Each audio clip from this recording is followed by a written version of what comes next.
சமீபத்தில் ஓமனில் பெய்த கனமழைக்கு குழந்தைகள் உட்பட 18 பேர் உயிரிழந்த நிலையில், தற்போது ஐக்கிய அரபு அமீரகம், பஹ்ரைன் உள்ளிட்ட நாடுகளில் புயலுடன் கூடிய கனமழை தீவிர பாதிப்பை ஏற்படுத்தியுள்ளது.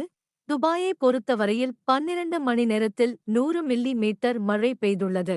இது துபாயில் ஓராண்டு பெய்யக்கூடிய சராசரி மழை அளவு என்றும் கடந்த 75 ஆண்டு காலத்தில் இல்லாத அளவிலான கனமழை என்றும் தெரிவிக்கப்பட்டுள்ளது. துபாய் சர்வதேச விமான நிலையத்தில் வெள்ளம் சூழ்ந்துள்ளதால் விமான சேவை முடங்கியுள்ளது. 500க்கும் மேற்பட்ட விமானங்கள் ரத்து மற்றும் வழிமாற்றம் செய்யப்பட்டுள்ளதாக அதிகாரிகள் தெரிவித்துள்ளனர். இந்நிலையில், தற்போதைய பெருமழைக்கு ஐக்கிய அரபு அமீரகம் செயற்கை மழைக்காக மேக விதைப்பு காரணமாக இருக்கக்கூடும் என்ற சில தரப்புகள் கூறி வருகின்றன. இது செயற்கையாக தூண்டப்பட்ட மழை அல்ல என்றும் காலநிலை மாற்றத்தின் நீட்சியாக கனமழை பெய்துள்ளது என்றும் கூறுகின்றனர். சமூக வலைதளங்களில் ஆங்கிரி ரான்மேன் என்ற பெயரில் பரவலாக அறியப்படும் யூடியூபர் அப்ரதீப் சாஹா பல்வேறு உறுப்புகள் செயலிழப்பால் இன்று காலமானார். அவருக்கு வயது 27. சில நாட்களுக்கு முன்பு அவருக்கு இதயவால்வு மாற்று அறுவை சிகிச்சை செய்யப்பட்டது. அதன்பின் அவர் ஐசியூவில் இருப்பதாகவும் குணமடைந்து வருவதாகவும் அவரது தந்தை தெரிவித்திருந்தார்.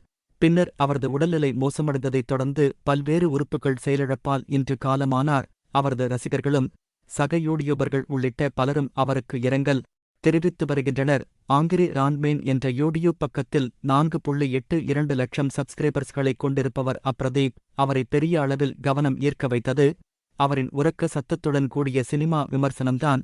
கத்தி பேசி படங்களை விமர்சனம் செய்யும் அவரது பாணி ரசிகர்களை கவர்ந்தது. இந்நிலையில் அவரது மறைவு பலருக்கும் அதிர்ச்சியை ஏற்படுத்தியுள்ளது. டைம் இதழ் தலைசிறந்த தலைவர்கள், தனித்துவம் பதித்தவர்கள், டைட்டன்கள் என வெவ்வேறு பிரிவுகளின் கீழ் 100 சக்தி வாய்ந்த நபர்களை பட்டியலிடுகிறது. அந்த வகையில் 2024ஆம் ஆண்டுக்கான உலகின் சக்தி வாய்ந்த 100 நபர்கள் பட்டியலில் 8 இந்தியர்கள் இடம்பெற்றுள்ளனர். இது தவிர அமைதிக்கான நோபல் விருது பெற்ற நர்கீஸ் முகமதி, ரஷ்ய எதிர்க்கட்சித் தலைவர் அலெக்சி நவல்னியின் மனைவி யூலியா நவல்னி ஆகியோரும் இடம்பெற்றுள்ளனர். உலக வங்கித் தலைவர் அஜய் பங்கா, ஒலிம்பிக் பதக்க மங்கை சாக்ஷி மாலிக், இண்டோ பிரிட்டிஷ் நடிகர் தேவ் படேல், பாலிவுட் நடிகை ஆலியா பட், மைக்ரோசாஃப்ட் சிஓ சத்ய நாதெல்லா, அமெரிக்க அரசுத் துறை ஊழியர், US department of energy's loan programs office director Jigar Shah, வானியல் துறை பேராசிரியை பிரியம்பதா நடராஜன், இந்திய வம்சாவளி உணவக தொழிலதிபர் அஸ்மா கான் ஆகிய 8 இந்தியர்கள் இடம்பெற்றுள்ளனர். சுற்றுச்சூழல் மாசுபடுவதை தடுக்க காற்றாலை, சூரியசக்தி மின்சாரத்தை பயன்படுத்துமாறு அனைத்து தரப்பினரையும் மத்திய அரசு அறிவுறுத்தி வருகிறது. தமிழகத்தில் அதற்கான சாதகமான சூழல் நிலவுவதால் காற்றாலை, சூரியசக்தி மின் நிலையம் அமைப்பதில் பலரும் ஆர்வம் காட்டி வருகின்றனர். தமிழகத்தில் காற்றாலை, சூரியசக்தி உள்ளிட்ட புதுப்பிக்கத்தக்க மின்சக்தி நிறுவுதிறன் 22,161 மெகாவாட்டாக அதிகரித்துள்ளதால் தேசிய அளவில் 3ஆம் இடம் பிடித்துள்ளது.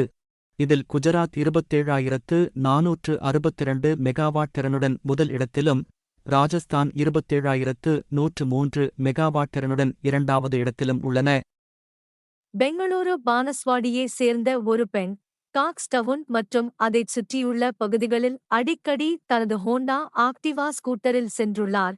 ஹெல்மெட் அணியாமல் செல்வது, விதிகளை மீறி நிறைய ஆட்களை ஸ்கூட்டரில் ஏற்றிச் செல்வது, மொபைல் போனில் பேசிக்கொண்டே சிக்னலை மதிக்காமல் செல்வது, தவறான ரூட்டில் செல்வது என கிட்டத்தட்ட 270 முறை போக்குவரத்து விதிகளை அப்பெண் மீறியுள்ளார். இது அங்கிருந்த கேமராக்களில் பதிவாகியுள்ளது. சமீபத்தில் கேமராக்களை பரிசோதித்த போலீசார் அந்த பெண்ணின் நடவடிக்கையை கவனித்து 1.36 லட்சம் ரூபாய் அபராதம் விதித்துள்ளனர். தற்போது அந்த பெண்ணின் ஸ்கூட்டரை போக்குவரத்து போலீசார் பறிமுதல் செய்துள்ளனர். மேலும் அவரை கடுமையாக எச்சரிக்கவும் செய்தனர் என்று கன்னட ஊடகங்கள் செய்தி வெளியிட்டுள்ளன. போலீசார் விதித்துள்ள அபராதம் அவரின் ஸ்கூட்டர் விலையை விட அதிகம் என்று பேச்சுக்கள் எழுந்துள்ளன. மத்திய அரசு நடத்தும் யுபிஎஸ்சி தேர்வு 2023 முடிவுகள் வெளியாகியுள்ளது. இதில் அகில இந்திய அளவில் ஆதித்ய சேவசபா என்ற இளைஞர் முதலிடத்தை பிடித்துள்ளார். இவர் ஏற்கனவே ஐபிஎஸ் பயிற்சியில் இருக்கிறார். இவர் ஐஐடி கான்பூரில் பிடிப்பட்டம் பெற்றவராவார். இந்த தேர்வில் 2 மற்றும் 3ஆம் இடங்களை அனிமேஷ் பிரதா, தோனூரு அனன்யா ரெட்டி ஆகியோர் பிடித்துள்ளனர். கடந்த ஆண்டு தேசிய அளவில் முதல் 4 இடங்களையும் கைப்பற்றி பெண்கள் சாதனை படைத்திருந்தது நினைவுகூரத்தக்கது. 2023ஆம் ஆண்டு செப்டம்பர் மாதம் நடத்தப்பட்ட முதன்மை தேர்வில் வெற்றி பெற்றவர்களுக்கு நடப்பாண்டு ஜனவரி முதல் ஏப்ரல் வரை நேர்காணல் நடத்தப்பட்டது. அதன் அடிப்படையில் இந்திய நிர்வாகப் பணி, இந்திய வெளியுறவுப் பணி, இந்திய காவல் பணி, மத்திய பணிகள் குரூப் ஏ மற்றும் குரூப் பி ஆகிய பணிகளுக்கு 1016 பேர் தகுதியானவர்களாக தேர்வு செய்யப்பட்டுள்ளனர்.